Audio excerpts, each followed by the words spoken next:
Marriage అయిన తర్వాత first baby పుట్టినప్పటి నుంచి ఆయనకి ఇష్టం లేదు సార్ ఆడపిల్లలు పుట్టడం. సరే ఈమె చనిపోయినప్పుడు కూడా రాలేదు. అయ్యో ఈ మధ్య తెలిసిన విషయాలు ఏంటంటే సార్ ఆయనకి ఎక్స్ట్రా మ్యారిటల్ అఫైర్స్ ఉన్నాయి బయట. మీ సైడ్ లేరు మా సైడ్ లేరు అంటే ఈ బేబీస్ ఎవరు బేబీస్ అన్నట్టు మాట్లాడతారు సార్. అయ్యో రామా అలా అంటున్నాడా? అదృష్టం కొద్ది అబ్బాయి పుట్టేస్తే కనుక మీ మీ రాక్షసుడు రాముడు అయిపోతాడా దేవుడు అయిపోతాడా? అదే అతనిలో ఏదో మార్పు వస్తుందేమో, సెకండ్ ఇష్యూ అంత బాగుంటే అని అనుకున్నారు. అది టాస్ కదమ్మా. ఒక టైంలో తనని చంపేసి నేను కూడా చనిపోవాలనుకున్నాను సార్. ఇంకా అందుకే సార్ నేను చివరి ప్రయత్నంగా. వద్దమ్మా దయచేసి చివరి ప్రయత్నము సూసైడు ఇలాంటి మాటలు దయచేసి మాట్లాడొద్దమ్మా. వికలాంగంతో పుట్టినటువంటి ఆడపిల్ల నాకు వద్దు గుడ్ బై అని చెప్పి అక్కడ మీరు వేరే చోట బ్యాటింగ్ చేస్తున్నారని చెప్పి. మీ అమ్మగారు ఆడపిల్లే కదయ్యా. మీ అమ్మ ఒక ఆడది లేకపోతే ఒక మగాడు ఎక్కడి నుంచి వస్తాడు? ఆడపిల్లలు పుట్టడు మా ఇంట వంట లేదు మా డాడీ సైడ్ నుంచి. మన రెండోసారి కూడా ఆడపిల్లలు పుట్టలేదు, సరిపోతే పుట్టింది, మంచిగా కూడా లేదు ఆ పిల్ల. నీకు మామూలు పిచ్చి లేదు. పిచ్చి అంటే కనుక పిచ్చి వాళ్ళందరూ కోప్పడి నిన్ను వచ్చి కొడతారు. తప్పు చేసినప్పుడు అట్లా పోయింది ఏడుకో పోయింది. మాటలు జాగ్రత్త. ఏం మాట్లాడుతున్నారు? మాటలు జాగ్రత్త. ఏమనుకుంటున్నావు? నువ్వు కన్నటువంటి ఆడపిల్ల మా లెక్క ప్రకారం ఎంత దూరం అన్నా పోతాము. ఆ ఆడపిల్ల నీ బిడ్డే అని ప్రూవ్ చేయడానికి లీగల్ గా పోతాము. వచ్చి మాట్లాడుకోండి సార్, డైరెక్ట్ వచ్చి మాట్లాడుకోండి. మీరు ఏమైనా ఉంటే అన్ని మాట్లాడతాం. మేము వచ్చి మాట్లాడడం కానీ నువ్వే వచ్చి మా దగ్గర మాట్లాడే పరిస్థితి వస్తుంది. కానీ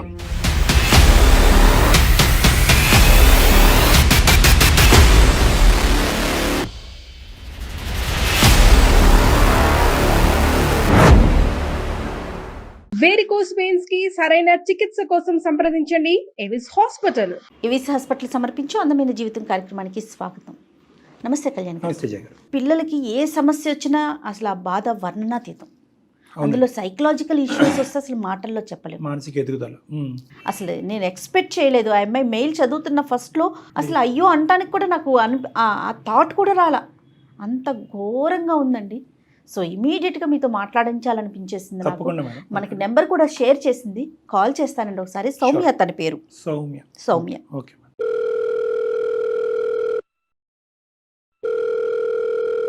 హలో నమస్తే అండి సౌమ్య గారా?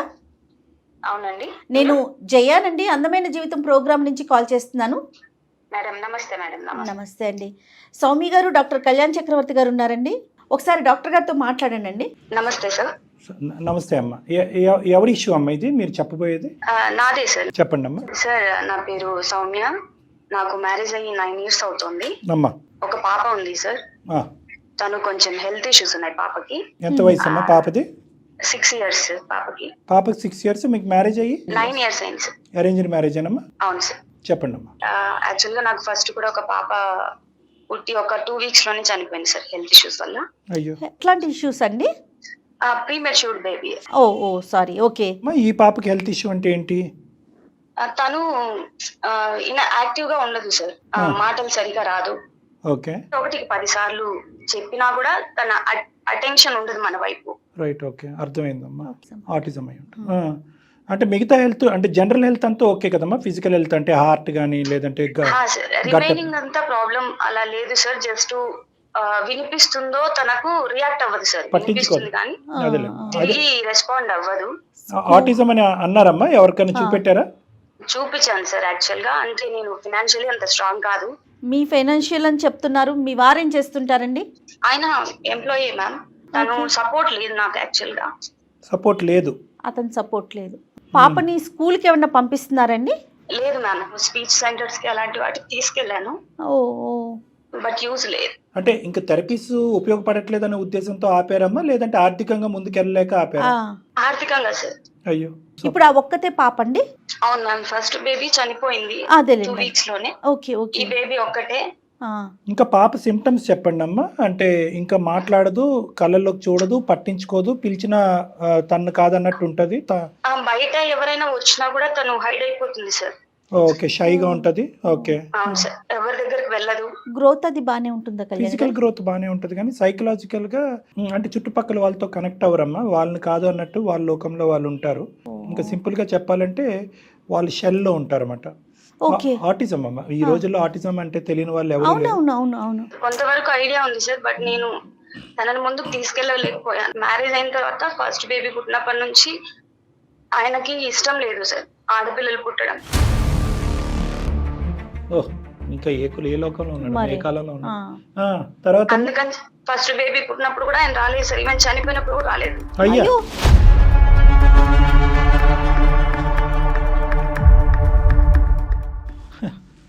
విచిత్ర విడ్డూరం. మా అత్తగారి వాళ్ళ సపోర్ట్ కూడా లేదు సార్ నాకు. వాళ్ళు ఎక్కడ ఉంటారండి? వాళ్ళ ఊర్లో ఉంటారు. జస్ట్ నా పేరెంట్స్ మాత్రమే నాకు సపోర్ట్ చేశారు ఆ టైంలో కూడా. రైట్ మా సైడ్ అందరికి అబ్బాయిలు పుట్టారు, అమ్మా. ఆ. నాకు పాప పుట్టిందనేసి ఆయన అప్పటి నుంచి అవాయిడ్ చేయడం మొదలు పెట్టారు మమ్మల్ని. చదువుకున్న నుంచే. వాళ్ళు కూడా ఇలా ఉన్నారమ్మా. అంటే ఆడపిల్ల పుట్టిందనే కోపమా, లేదంటే పుట్టినటువంటి ఆడపిల్ల వీక్ గా ప్రీమెచ్యూర్ గా పుట్టిందనా? ఫస్ట్ అమ్మాయి పుట్టిందనే ఉద్దేశంతోనే రాలేదు సార్. హెల్త్ కండిషన్స్ తెలుసుకునే కూడా ఆయన ట్రై చేయలేదు అసలు. బేబీ చనిపోయిందన్నా కూడా రాలేదు. అంతకు ముందు మీ ఇద్దరి మధ్యన ఎటువంటి సమస్యలు లేవమ్మా? ఇది ఒకటే ప్రధానమైన సమస్య. ఆయన ఇంకా వేరే ఏదో రీజన్ వెతుక్కున్నట్టు అనిపిస్తుంది మమ్మల్ని అవాయిడ్ చేయడానికి. అంటే మామూలుగా ఎటువంటి మనస్తత్వం అమ్మా అతను? ఆయన ఫస్ట్ ఆడపిల్ల పుట్టింది అనే ఉద్దేశంతో ఆయన ఎక్కువ అలా మాటలు అంటూ ఉండేవారు. తర్వాత ఒక 2-3 years నన్ను అసలు పట్టించుకోలేదు సార్. నన్ను అన్ని విధాలా అవాయిడ్ చేశారు. తర్వాత సెకండ్ బేబీ పుట్టిన తర్వాత కూడా ఈ అమ్మాయి ఇలా హెల్త్ ఇష్యూస్ తో పుట్టడం వల్ల ఇలాగా మా సైడ్ గానీ మీ సైడ్ గానీ ఎవరు హెల్త్ ఇష్యూస్ తో లేరు. అంటే అతని లెక్క ప్రకారం అందరూ అబ్బాయిలే పుట్టారు మా సైడ్ అందరికి.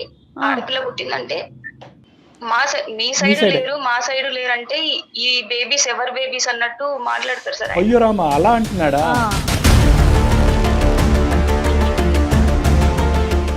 చాలా టార్చర్ చేశారు. అలాంటి మెంటలీ ఈ వర్డ్స్ తోనే చాలా టార్చర్ చేశారు.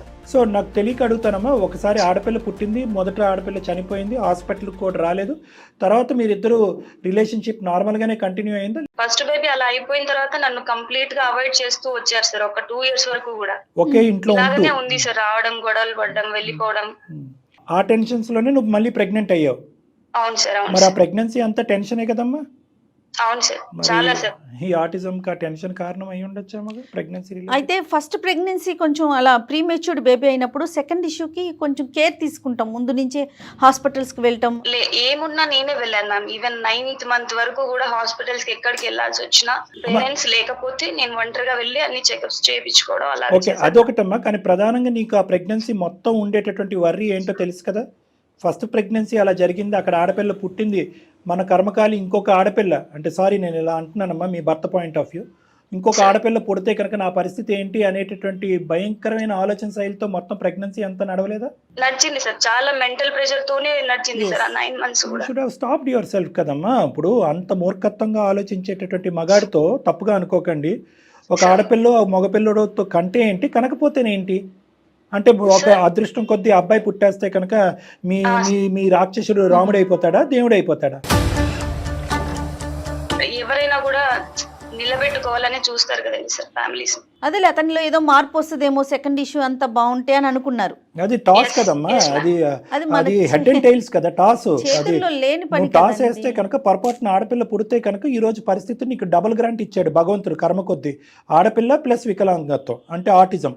ఇంకా మహామనుడు ఇంకా మామూలుగా రెచ్చిపోతాడు. ఇప్పుడు ఏమంటాడు? ఈ మధ్య తెలిసిన విషయాలు ఏంటంటే సార్, ఆయనకి ఎక్స్ట్రా మ్యారిటల్ అఫైర్స్ ఉన్నాయి బయట. అది దొంగ. ఫస్ట్ అసలు రీజన్ అది. అక్కడ వేషాలు వేస్తూ ఇక్కడ నాటకాలు ఆడుతున్నాడు. ఆయన వచ్చినప్పుడు కూడా పాప చూస్తే వచ్చి నా వెనకాల దాక్కోవడం అలా చేస్తుంది సార్. చేసినప్పుడు ఆయన ఎవరైనా కానీ తండ్రిని చూస్తే ఎఫెక్షనేట్ గా వచ్చి హగ్ చేసుకోవడం అలా చేసుకుంటారు కదా. ఈ పాప నన్ను చూసి ఎందుకు హైడ్ అవుతుంది, అసలు నా కూతురు అయితే నా బ్లడ్ అయితే వచ్చేస్తది కదా నా దగ్గరికి అన్నట్లు ఆ విషయంలో కూడా మాట్లాడతారు. పాప హెల్త్ కండిషన్ ఏంటి, అసలు పాప ఉందా లేదా, మేము బ్రతుకున్నామా అన్న విషయం కూడా చూడరు సార్. ఇంకా ఆయన హెల్త్ కండిషన్ గురించి ఏం పట్టించుకుంటారు? అదే ఇప్పుడు తెలుసుకోవాలనే ఆలోచన బాగు చేసుకోవాలనే ప్రయత్నం ఉంటే కనుక అవగాహన చేసుకుంటారు. నాకేమీ అక్కర్లేదు, పుట్టింది ఇలా పుట్టింది కాబట్టి ఎలా పుట్టింది, ఎలా నిన్ను వదులుచుకోవాలి, అక్కడ ఎక్స్ట్రా మ్యారిటల్ రిలేషన్షిప్ని ఎలా కాపాడుకోవాలనే ప్రయత్నంలోనే అతను ఉన్నట్టున్నాడు. అవును సార్, అవును సార్. అసలు ఆ పిల్లలకి రికగ్నైజేషన్ అనేది ఉండదా డాక్టర్ గారు? అంటే ఇంటర్నల్ రికగ్నిషన్ అనేది ఉంటుంది మేడం. ఆటిజం అంటే అమ్మ అని తెలుసు, ఆహా. కానీ అమ్మని ఎలా సంబోధించాలి, అమ్మ రియాక్ట్ అవుతే నేను ఎలా రియాక్ట్ అవ్వాలి అనే ఇమోషనల్ బాండ్ అనేటటువంటిది అక్కడ దురదృష్టం కొద్దీ ఉండదన్నమాట. అమ్మని హగ్ చేసుకోవటం, అమ్మ పిలవగానే కళ్ళల్లోకి చూడటం, ఆ చిన్న చిరునవ్వు ఇవ్వటం, ఆ బోసి నవ్వు అంటారు చూడండి, ఆ నవ్వు ఇవ్వటం, ఇలాంటివి ఉండవు అనమాట. అది అమ్మతో ఉండదు, నాన్నతో ఉండదు, అక్కతో ఉండదు, అమ్మతో ఉండదు, ఎవరితోనే ఉండదు. వీళ్ళు చేసినటువంటి ప్రాబ్లంలో ఏంటంటేనమ్మా, వీళ్ళిద్దరే జత అవ్వలేదు, వీళ్ళిద్దరి మధ్యనే సఖ్యత లేదు. పాప ఎందుకు ఇలా ప్రవర్తిస్తుందని ఎవరు ఐడెంటిఫై చేయలేదు. అతను నా బిడ్డ కాదు అన్నట్టు అతను మాట్లాడటం, లేదు నా బిడ్డే అన్నట్టు నేను ఎలా ప్రూవ్ చేయాలనేది ఈవిడ తాపత్రయపడటం అనేటటువంటి దాంట్లోనే లీనమయ్యారు. కానీ ఇది ఆటిజమా, దీనికి ఒక టైం ఫ్రేమ్ ఉంటుందా, ఈ టైం ఫ్రేమ్లో ఎటువంటి థెరపీస్ ఇవ్వాలి అనేటటువంటి అవగాహన ఆలోచన వీళ్ళిద్దరికి లేదనిపించింది. ఆ గోల్డెన్ పీరియడ్, ఆ 2.5-3 years గోల్డెన్ పీరియడ్ మిస్ అయ్యారు. అంటే బ్రెయిన్లో ఉండేటటువంటి కొన్ని రెసెప్టర్స్, నర్వ్స్ కొంత టైం వరకే అవకాశం ఇస్తాయి, యూజువల్గా 4.5-5 సంవత్సరాల వరకు. ఆ తర్వాత ఇవ్వదా అంటే కనుక ఇస్తాయి, కానీ ఈ 5 సంవత్సరాలు 4.5 సంవత్సరాల లోపల ఉండే ఫలితము 4.5 సంవత్సరాల తర్వాత ఉండదన్నమాట. నీ స్టోరీ భవిష్యత్తులో ఆడపిల్ల భవిష్యత్తు ఏంటి అనేటటువంటిది చాలా బాధాకరంగా అనిపిస్తుందమ్మా, చాలా జాలేస్తుంది. పాప పొజిషన్లో ఏమన్నా బెటర్మెంట్ ఉందా సౌమ్య? లేదు సార్, నేను మా మినిమం ఎక్స్పెన్సెస్ కోసం ఒక స్కూల్లో వర్క్ చేస్తున్నాను సార్. ఇతను ఎక్కడున్నాడమ్మా? ఆయన కాంటాక్ట్ లో కూడా లేరు సార్ ప్రెసెంట్ అయితే నాతో. ఇంటికి కూడా రావట్లే అట్లయితే? లేదు సార్. మరి ఎందుకు ఊరుకున్నావమ్మా? ఏమైనా కేసు ఫైల్ చేయలేకపోయావు, లేదంటే పెద్దలు నిలవాలి చేయలేకపోయావా? నేను డివోర్స్ తీసుకోవాలనుకుంటే కూడా ఆయన నా క్యారెక్టర్ ని బ్యాడ్ చేస్తున్నారు సార్.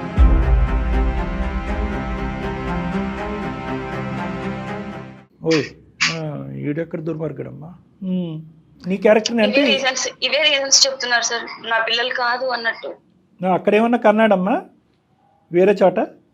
లేదు సార్, తెలియదు సార్, ఆ విషయాలు నాకు క్లారిటీ లేదు. కానీ బట్ అక్కడే వాళ్ళతోనే స్టే చేస్తున్నారని వేరే వాళ్ళ ద్వారా తెలిసింది. సుమారుగా ఎప్పటి నుంచి ఉందో ఈ అక్రమ సంబంధం అనేది నీకు తెలుసా? ఈ మధ్య కాలంలో నా ఫస్ట్ బేబీకి అలా అయిపోయినా నెక్స్ట్ ఒక 6 months to 1 year లోపే అక్కడ స్టార్ట్ అయిందనే విషయం నాకు తర్వాత తెలిసింది సార్. ఇది మామూలుడు కాదు. ఇప్పుడున్న పరిస్థితుల్లో మేము ఎలా సహాయపడగలం, నీ ఉద్దేశం ఏంటి, మాకు ఫోన్ చేయడానికి కారణం ఏంటమ్మా? సార్ నాకు సొల్యూషన్ దొరుకుతుందన్న హోప్ కూడా లేదు సార్, కాకపోతే అట్లీస్ట్ సారీ సార్. లేదమ్మా, పర్లేదమ్మా. అంటే మేము ఏ బెస్ట్ వేస్లో నీకు హెల్ప్ చేయాలన్నది ఆలోచిస్తున్నాము. ఒక పక్క నుంచి చాలా బాధగా జాలిగా ఉంది, అంటే ఇంత క్రూరత్వంగా ఇంత రాక్షసత్వంతో కూడా మనుషులు ఆలోచిస్తారా? కన్న తండ్రి, ఓకే మీ ఇద్దరి మధ్యన ఎన్ని డిఫరెన్సెస్ అన్నా ఉండొచ్చు, కానీ బిడ్డ మీద అలిగేషన్ ఏంటి? ఆ బిడ్డ నాకు పుట్టలేదు అనే మాట పెట్టుకొని చూసుకోవాలి కదా. బిడ్డ నాకు పుట్టలేదు అంటే ఏంటి? ఇవన్నీ బిడ్డ మీద రుద్దవలసినటువంటి అవసరం ఏంటి? మీ ఇద్దరు నచ్చపోతే మీరు ఇద్దరు విడాకులు తీసుకోండి, దూరంగా ఉండైనా బిడ్డను కాపాడుకోండి. ఎంతమంది ఉన్నారో తెలుసమ్మా నాకు ఇలాంటి క్లయింట్స్. అంటే డిఫరెన్సెస్ వస్తాయి యూజువల్గా, ఇలాంటి పిల్లలు పుట్టిన తర్వాత ఇంత అసభ్యకరంగా డిఫరెన్సెస్ రావు, కానీ ఏదో డిఫరెన్సెస్ వస్తాయి. నువ్వు సరిగ్గా చూడలేదనో, నేను పట్టించుకోలేదనో, లేదంటే ఆర్థిక సంక్షోభం వల్ల డిఫరెన్సెస్ వస్తాయి. ఎందుకంటే autism is a life time disease, అది మీకు తెలుసు, నాకు తెలుసు, అందరికీ తెలుసు. మరి ఈ థెరపీస్, ఈ ట్రీట్మెంట్స్ ఇవన్నీ ఎందుకు అంటే కనుక కొద్ది గొప్ప ఒక 60 to 70% వాళ్ళ లైఫ్ని బెటర్ చేయటం, అంటే కంప్లీట్ క్యూర్ వరకు కాకపోయినా ఒక పక్క నుంచి నువ్వు ఒక చేతికర్రతో నీ సంసారాన్ని కాపాడుకుంటున్నావు ఒక చేతికర్రతో, ఇంకో పక్క నుంచి ఏంటంటే నీ కూతుర్ని ఎడం చేతితో లాగి నడిపిస్తున్నావు. 2 చేతులతోని కష్టపడితేనే ఇలాంటి పిల్లల్ని ఒక రూట్లో పెట్టలేనటువంటి పరిస్థితి. సో ప్రధానంగా నీకు ఇక్కడ కావాల్సింది ఏంటంటే మోరల్ అండ్ ఇమోషనల్ సపోర్ట్. ఆర్థికంగా అంటే కనుక ఒక టీచర్ చేస్తావు, ఇంకోటి చేస్తావు, లేదంటే నాగోటువంటి వాళ్ళు ఏదైనా థెరపీతో సెంటర్తో మాట్లాడి ఒక నెగోషియబుల్ ప్రైస్కో లేదంటే ఒక ఫ్రీ ప్రైస్కో మనం చేయడానికి అవకాశం ఉంటుంది. కానీ ఇది దీర్ఘకాలికమైన పోరాటం. ఈ మనోధైర్యం నీకు ఎక్కడికి వస్తుంది? ఈ మనిషి ఉంటాడా ఓడతాడా అనేది మనకు అనవసరం, మాట్లాడదాం. సార్ నేను పూర్తిగా ఆయన నుంచి విడిపోవడానికి రెడీగా ఉన్నాను సార్, కానీ ఆయన నన్ను బ్యాడ్ చేసి నా వైపు అన్ని తప్పులు చూపించి తను నాతో సెపరేట్ అయ్యేలాగా ప్లాన్ చేసుకుంటున్నారు సార్. అరే బొందమ్మా, ఎన్నో కుక్కలు మరుగుతాయి, మనం పోయి కుక్క ఎందుకు మరుగుతున్నావు అంటావా? ఇప్పుడు ఏమనుకుంటున్నావు అసలు? అలాంటి వ్యక్తితో మాట్లాడవలసినటువంటి అవసరం ఉందా? నీ కర్తవ్యం ఇంకేమన్నా ఉందా నేను చెప్పిన దాన్ని బట్టి? సార్ నాకు నా పాప తప్ప వేరే లైఫ్ ఇంకేం లేదు సార్, తన హెల్త్ ఒకటి సెట్ అయితే చాలు. దానికి 100కి 100 రూపాయలు మా సపోర్ట్ ఉంటుందమ్మా, 100కి 100 రూపాయలు. అది కాకుండా ఈ మనిషి యొక్క ఉచ్చులోంచి నువ్వు ఎలా బయటకు వస్తావు? ఒకసారి ఏమో వచ్చి అక్రమ సంబంధం అంటావు, ఇంకోసారి ఏమో వచ్చి నన్ను బ్యాడ్ చేస్తున్నాడు అంటావు. ఈ మనిషి సంగతి ఏంటి? ఎందుకంటే నువ్వు ఆ ఉచ్చులోంచి బయటకు రాకపోతే పాప వైపు నువ్వు ఫోకస్ చూసుకో చేయలేవు. అసలు. ముందు తను హెల్దీగా ఉండలేకపోతుంది. అట్లీస్ట్ నేను మీ దాకా ఈ సమస్యను తీసుకొస్తే నాలాగా సఫర్ అవుతున్న వాళ్ళు 10 మంది తెలుసుకుంటారు సార్. Absolutely. డెఫినెట్ గా మీ ధైర్యానికి అసలు సూపర్ అండి. ఆ మచ్చ అనేది భలే బాధ అనిపిస్తూ ఉంటుంది. పాపం దానిలోంచి ఆవిడ బయటకు రాలేకపోతుంది. ఏం చేద్దాం సౌమ్య చెప్పండి. సార్ యాక్చువల్ గా నాకు ఎటువైపు నుంచి సపోర్ట్ లేదు సార్. నా అత్తమామల నుంచి కానీ, నా పేరెంట్స్ నుంచి కానీ, హస్బెండ్ నుంచి కానీ ఎటువంటి సపోర్ట్ లేదన్న విషయం నాకు అర్థమైపోయింది సార్. ఇలా హెల్త్ బాగాలేని పాపతో నేను జీవితాంతం ఉండాల్సి వస్తుందని కూడా అర్థమైంది. ఒక టైంలో తనని చంపేసి నేను కూడా చనిపోవాలనుకున్నాను సార్. ఏంటమ్మా ఆ? నువ్వు ఎవరు సపోర్ట్ అని అనుకుంటున్నావు? ఆ బిడ్డ రేపొద్దున నా సపోర్ట్ ఎవరు అని అడుగుతుంది. అలాంటిది బిడ్డని తల్లిని అందరూ చనిపోయి ఏం సాధిస్తారమ్మా? ఇక్కడ కూర్చుని నేను మాట్లాడటం చాలా ఈజీ ఏమో అనిపిస్తుందేమో కానీ నీకేం తక్కువమ్మా? నీకు చదువు ఉంది, నీ కాళ్ళ మీద నువ్వు నిలబడేటటువంటి కెపాసిటీ నీకు ఉంది, నీ పిల్లల్ని బాగు చేసుకునేటటువంటి స్థాయి ఉంది నీకు. ఎందుకంత డీలా పడిపోతారు? ఈరోజు నిజంగా బిడ్డ అలా ఉందని చనిపోయేటటువంటి ఆలోచన, లేదంటే నీ భర్త అలా ప్రవర్తిస్తున్నాడని చనిపోయే ఆలోచన? అన్ని విధాలా సార్. నేను ఇప్పటిదాకా సఫర్ అయిన అన్ని విషయాలు ఒకటని కాదు. ఇంకా అందుకే సార్ నేను చివరి ప్రయత్నంగా మ్యామ్కి మెయిల్ చేయాల్సి వచ్చింది. వద్దమ్మా, దయచేసి చివరి ప్రయత్నము, సూసైడు ఇలాంటి మాటలు దయచేసి మాట్లాడొద్దమ్మా. ఎందుకంటే నీకోటి తల్లిదండ్రులు ప్రధానంగా అర్థం చేసుకోవాల్సినటువంటిది ఏంటంటే, ఆటిజం ఒక 20 సంవత్సరాల క్రితం ఎలా ఉందో అలా లేదు ఈరోజు. ఇప్పుడు ఆ మనిషితో మాట్లాడాలా మనం? నిజంగా అవసరం ఉందా? మీరు ఒకసారి మాట్లాడండి సార్. నా పరిస్థితి మీకు ఇంకా పూర్తిగా అర్థమవుతుంది. అమ్మ, ఇక్కడ మాట్లాడేటటువంటిది కలుపుతామా లేదా అనేటటువంటి ఉద్దేశంతో కాదు. అసలు ఇలాంటి మగాళ్ళు, ఇలాంటి మనుషులు కూడా ఉంటారు అనేటటువంటిది మీలాంటి వాళ్ళకి సమాజంలో అందరికీ తెలియాలనే ఒక ఉద్దేశం. రెండోది ఏంటంటే కనుక, ఒకప్పుడు ఇలాంటి మగాళ్ళు ఎవరికైనా తగులుకుంటే కనుక, ఈ ఇష్యూలో మగాళ్ళు వేరే చోట్ల ఆడవాళ్ళకు కూడా అయ్యి ఉండొచ్చు, మనకు తెలీదు. మీ ప్రయారిటీస్ అనేటటువంటిది ఏంటి అనేది మీరు అర్థం చేసుకుని జీవితంలో ముందుకు వెళ్ళిపోండి. చచ్చిపోవటం అనేది, సూసైడ్ చేసుకోవటం అనేటటువంటిది ఇటువంటి వాటికి పరిష్కారం కాదు అని సౌమ్య ద్వారా ప్రపంచానికి వినిపించడం గురించే ఈ కార్యక్రమం అన్నట్టుగా నువ్వు అనుకోవాలమ్మా. సో ఈరోజు నువ్వు ఏం చేసినా కూడా నీ సర్వస్వం, నీ జీవితం అంతా కూడా ఆ బిడ్డే. ఎందుకంటే ఆ బిడ్డ తల్లి రా నన్ను కాపాడు అంటుంది. కాబట్టి ఈ మగాడితో ఇప్పుడు మనం మాట్లాడేటటువంటిది కేవలం నీ అవగాహన గురించి, నువ్వు తీసుకునేటటువంటి నిర్ణయం ఒక పకడ్బందీగా తీసుకుని ముందుకు ఎలా వెళ్ళాలో అని తెలియటం గురించే. కానీ అతన్ని మాటలు విన్న తర్వాత నువ్వు ఇంకా కుంగిపోయి, ఇంకా డిప్రెస్ అయిపోయి మళ్ళీ సూసైడ్ అనేటటువంటి మాటలు అంటానికి వీలు లేదు. రైట్. అలా అంటే మనం మాట్లాడదాం. అసలు అతను ఎవడో కూడా మనం తెలుసుకోవాలి మేడం. సరే సార్. ఓకే. కనెక్ట్ చేస్తారా సౌమ్య మీరు కాల్? చాలా రోజుల నుంచి నాతో కాంటాక్ట్ లో లేరు మ్యామ్. ఓకే, నాకు నెంబర్ ఫార్వర్డ్ చేయండి, నేను కనెక్ట్ చేస్తాను సౌమ్య. Okay ma'am. సౌమ్య నువ్వు లైన్లో ఉండమ్మా, ఒకసారి మీ హస్బెండ్కి నేను కాల్ చేస్తాను. దినేష్ కదా పేరు? అవును మ్యామ్. ఓకే. హలో, దినేష్ గారండి? హలో, దినేష్ గారండి, నమస్తే అండి. అవునండి, ఎవరండి? నేను జయానండి, అందమైన జీవితం ప్రోగ్రామ్ నుంచి, సుమన్ టీవీ నుంచి కాల్ చేస్తున్నాను. చెప్పండి మేడం. మీతో మాట్లాడొచ్చండి, ఒక 5 నిమిషాలు టైం ఇవ్వగలుగుతారా మాకు? పర్లేదు మేడం, చెప్పండి మేడం. రైట్, నాతో పాటు డాక్టర్ కళ్యాణ్ చక్రవర్తి గారు కూడా ఉన్నారండి. దినేష్ గారు నమస్తే అండి. ఇంకో సమయం సందర్భంలో ఇంకో చోట అయితే కనుక ఇంకా మంచిగా మాట్లాడుకుని ఉండేవాళ్ళమేమో. కానీ దురదృష్టం కొద్దీ ఈరోజు మా దగ్గరికి ఒక కంప్లైంట్ వచ్చిందండి. ఆ కంప్లైంట్కి రెస్పాన్సే మీకు కాలు. మీ భార్య సౌమ్య గారు చాలా బాధాకరమైనటువంటి ఒక సిచ్యువేషన్లో మాకు ఈమెయిల్ పెట్టారు. ఇప్పుడు వరకు ఆవిడతో మాట్లాడటం జరిగింది. మీరు చాలా అర్ధాంతరంగా, చాలా ఘోరాతి ఘోరంగా, అంటే మీ వర్జన్ నేను ఇంకా వినలేదు, బహుశా మీ వర్జన్ ఏమైనా డిఫరెంట్గా ఉంటుందేమో అని ఆశపడుతున్నాను నేను. బహుశా ఏమైనా చిన్నపాటి లోపాలు ఉంటే కనుక, భార్యాభర్తలు మిమ్మల్ని కలిపేదానికి ఏమైనా అవకాశం ఉంటే కనుక భగవంతుడికి శతకోటి వందనాలు నేను సమర్పించుకుంటాను. కానీ ఇక్కడ ఏంటంటే మీ ఆ భార్య గారు చెప్పినటువంటిది ఏంటంటే, మీకు 2 బిడ్డలు కన్నారు పెళ్ళయిన తర్వాత. అందులో మొదట ఆడపిల్ల దురదృష్టం కొద్దీ 2 వారాలకే చనిపోయింది. ఆడపిల్ల పుట్టింది అనేటటువంటి విపరీతమైన నిరాశ నిస్పృహతో ఉన్న మీరు, ఆడపిల్ల చనిపోయినప్పుడు హాస్పిటల్కి కూడా రానటువంటి, బాడీని కూడా చూడకూడదు ఉన్నటువంటి పరిస్థితి ఏర్పడింది. అయినా కానీ ఈ అమ్మాయి ఆగకుండా నీ భార్య రెండో ఆడపిల్లని ఎక్కడైనా ఒక చిన్నపాటి మార్పు కేవలం ఆడపిల్ల గురించే కదా, 50% ఛాన్స్ కదా, మగపిల్లడు పుడితే కనుక భార్యాభర్తలుగా మేము రాముడు సీతల్లాగా ఉంటాం కదా అనేటటువంటి ఉద్దేశంతో ఒక ఛాన్స్ తీసుకుంది. కానీ ఆ అమ్మాయి కర్మ, దురదృష్టమో, నష్టమో, కష్టమో అని మనకు తెలియదు. కానీ మళ్ళీ ఆడపిల్ల పుట్టింది. ఇంకా రెండో ఆడపిల్ల పుట్టిన తర్వాత ఆ అమ్మాయికి కష్టాలు తీరినట్టుగా ఆ అమ్మాయికి ఆ పుట్టినటువంటి బిడ్డకి ఆటిజం అనేటటువంటి వ్యాధి సోకిన, అంటే డెవలప్మెంటల్ డిసార్డర్ వచ్చింది.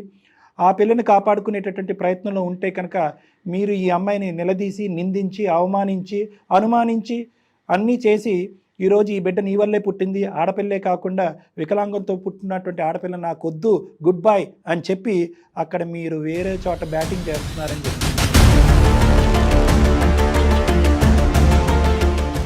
సార్ వేరే చోట వేరే అమ్మాయితో ఉన్నారు, మీరు ఫోన్ ఎత్తరు అనేటటువంటి దృక్పథంతో ఉన్న అమ్మాయికి మేము మీకు డైరెక్ట్గా ఇలా ఫోన్ చేసి సర్ప్రైజ్ ఇవ్వాల్సినటువంటి అవసరం పడింది.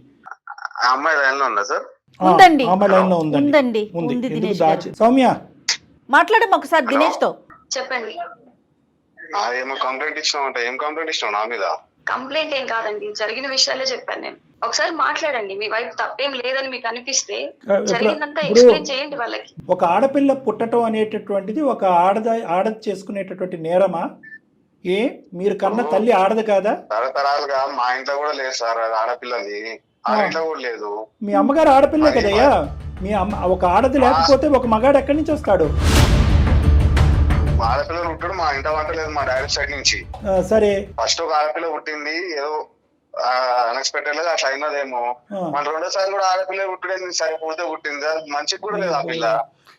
అది ఎవరి చేతుల్లోది? మన దూడదు బాబు, అది ఎవరి చేతుల్లోదయ్యా?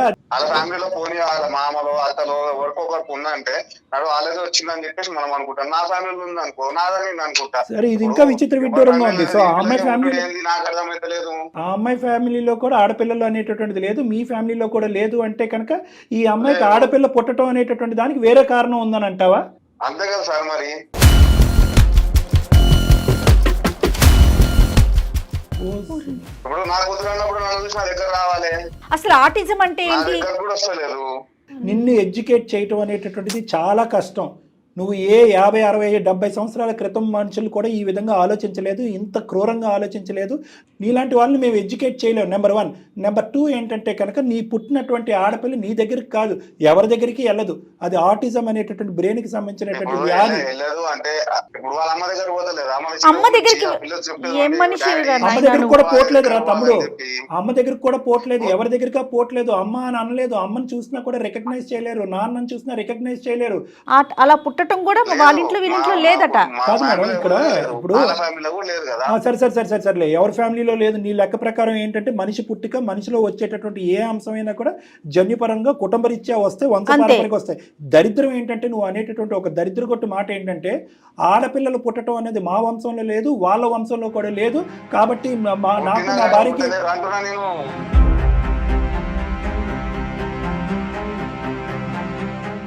ఇప్పుడు ఈ అమ్మాయి పుట్టిక నీకు నీ భార్య వల్లే పుట్టిందా, లేదంటే వేరే కారణం ఏదైనా ఉందంటావా? అదే ఉందని చెప్పేసి కదా సార్ పక్కకు వచ్చింది. మరి నీకు మామూలు పిచ్చి లేదు. పిచ్చి అంటే కనుక పిచ్చి వాళ్ళందరూ కోప్పడి నిన్ను వచ్చి కొడతారు.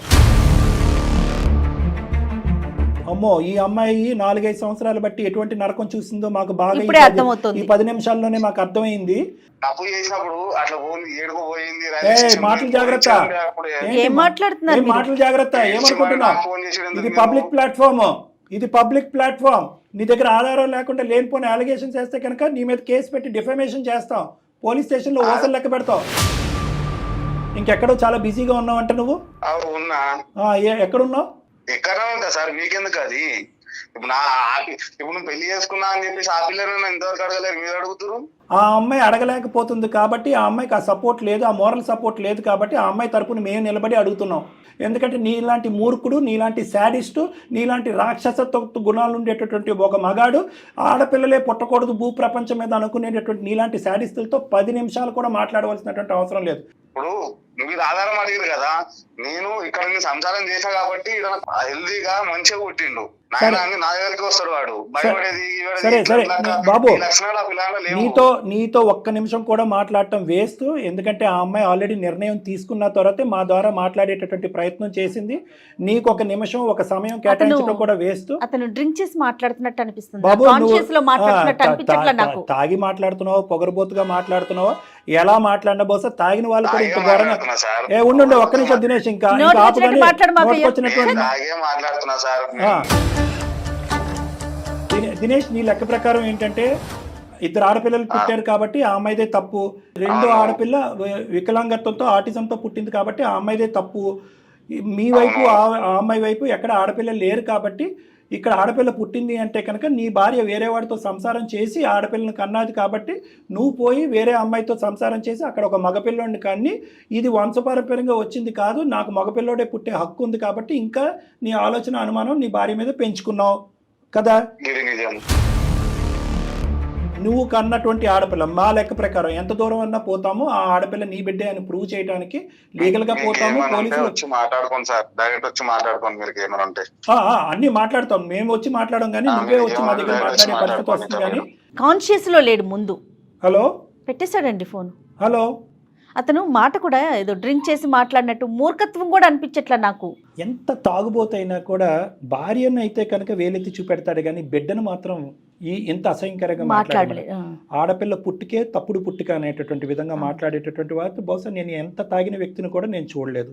ఇదేంటంటే ఒక విధమైనటువంటి అహంకారం, పెంపక లోపం. అంటే చిన్నప్పటి నుంచి పుట్టి పెరిగినటువంటి వాతావరణంలో ఆడపుట్టుకు మాత్రం పుట్టకూడదు, ఆడపుట్టుకుపోతూ మాట్లాడింది అని చెప్పి ఇప్పటికీ కూడా ఆడవాళ్ళని కాలుతో తొక్కేసి అణిచివేసేటటువంటి ఒక కుటుంబంలో బహుశా సమాజంలో ఉన్నట్టున్నాడు. ఆ మాటలు బాగా అతను చెవిని పడి ఉంటాయి. ఇది నెంబర్ 1. నెంబర్ 2 ఏంటంటే అతను ఒక బ్యాటింగ్ అమ్మ వింటున్నావా? ఎవరు? సౌమ్య.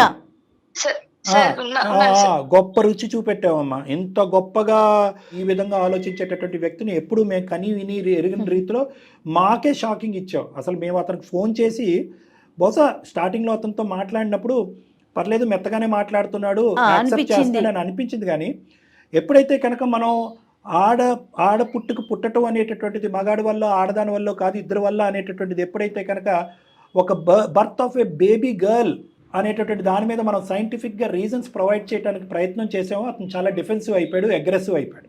ఎందుకు అంటే కనుక అతనికి ప్లాన్ బి అనేది ఉంది. ఎప్పుడైతే కనుక నువ్వు ఎక్కడికి పోయావురా, నువ్వు ఎవరితో నువ్వేం చేస్తున్నావు, అక్కడ నీకు అనే హక్కు ఎవరు ఇచ్చింది, ఇటువైపు ఒక 100 మంది కుటుంబ సభ్యులు అటువైపు 100 మంది కుటుంబ సభ్యులు తీసుకొచ్చి నేను నిలదీస్తాం, ఉతుకుతాం అనే మాట ఎక్కడ వస్తుందో అనేటటువంటి ఉద్దేశంతో నీ క్యారెక్టర్ అసాసినేట్ చేయడానికి ట్రై చేస్తున్నాడమ్మా. నీకు మాకు చూసేటటువంటి లక్షలాది మంది ప్రేక్షకులకి అందరికీ ఈరోజు క్లియర్ కట్గా అర్థమయ్యినటువంటిది ఏంటి అంటే కనుక నువ్వు బంగారం. నీ బ్యాడ్ లక్, నీ దురదృష్టం ఏ మగాడి చేతిలో అయితే చిక్కుకోకూడదో ఆ మగాడి చేతిలో జీవితాన్ని సర్వనాశనం చేసుకున్నావు. నువ్వు వాడితో ఒక బిడ్డను కూడా కన్నావు, ఆఖరికి ఆ బిడ్డ కూడా వాడి బిడ్డ కాడదు అనేటటువంటి రాక్షస గుణాలను ఇప్పటికైనా నువ్వు బయటపడమ్మా. నీకు కావాల్సినటువంటి పూర్తి సపోర్ట్ 210% లీగల్ సపోర్ట్ కూడా ప్రొవైడ్ చేయాలి. 100% ఎందుకంటే అతను తాట తీయాలి, అతన్ని ఊసలు లెక్క పెట్టించాలి, కేసులు బుక్ చేయాలి. సరైనటువంటి అడ్వకేట్ యొక్క సహాయ సహకారాలు మనం తీసుకుందాం. నీ బిడ్డకు కావాల్సినటువంటి మెడికల్ అండ్ థెరపీ పరమైనటువంటి హెల్ప్ నేను ప్రొవైడ్ చేస్తాను. నీకు కావాల్సినటువంటి moral and emotional support counselling ద్వారా నీకు ఇస్తాను. నీకు ఏదైనా జాబ్ ఇచ్చేటటువంటి ప్రయత్నం కూడా చేస్తారు.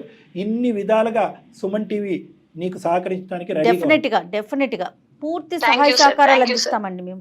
అర్థమైందమ్మా? చచ్చిపోవటం దీని పరిష్కారం కాదు. ఏదైతే 2 కొమ్ములు వచ్చినట్టు మాట్లాడుతున్నాడో ఆ 2 కొమ్ములు కాదు కదా, ఆ 2 చెవులు, ఆ 4 కూడా కట్ చేసేటటువంటి విధంగా అతనికి సరైనటువంటి శిక్ష పడేలాగా చూద్దాం. Thank you sir, thank you so much. Right Soumya, ధైర్యంగా ఉండండి సార్. మీ ఇద్దరి సార్ మాటలు, మ్యామ్ మాటలు విన్నాక నాకు మరో కొత్త జీవితం ఉంటుందని ఆశ కలుగుతుంది sir. Thank you so much sir. Soumya, మీరు ఎక్కడుంటారండి? హైదరాబాద్ మ్యామ్. ఓకే, మీకు ఎలాంటి హెల్ప్ కావాలి, నెక్స్ట్ స్టెప్ మీరు ఏం చేయాలి, అవన్నీ కూడా మనం కులంకషంగా మాట్లాడుకోవడానికి ఒక అవకాశం రేపు ఒకసారి ఆఫీస్కి రండి. తప్పకుండా మ్యామ్. ఓకే సౌమ్య, ధైర్యంగా సౌమ్య, ఆల్ ద బెస్ట్ అమ్మా. Thank you sir. Good luck అమ్మా. బ్యాడ్ మాటలు రావట్లేదు కళ్యాణ్ గారు. అంటే 2 థింగ్స్ అమ్మా. అసలు ఇన్ని అలిగేషన్స్ చేసుకుని ఒక ఆడపిల్ల ఇంతెందుకు భరించింది, అంత మూర్ఖత్వంగా ఒక మగాడు మాట్లాడగలడా, ఒక మనిషి మాట్లాడగలడా అనేటటువంటిది రెండోది.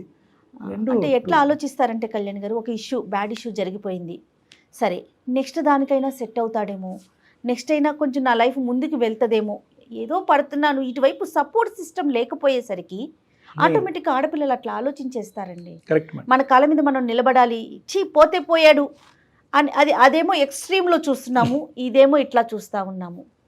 డెఫినెట్గా ఈ అమ్మాయికి మాత్రం పూర్తి సపోర్ట్ చేద్దాం కళ్యాణ్ గారు, మీ వంతు సహాయం కూడా చేయండి. తప్పకుండా మేడం. నమస్తే. నమస్తే జగన్. వేరికోస్ వెయిన్స్ కి సరైన చికిత్స కోసం సంప్రదించండి ఎవిస్ హాస్పిటల్.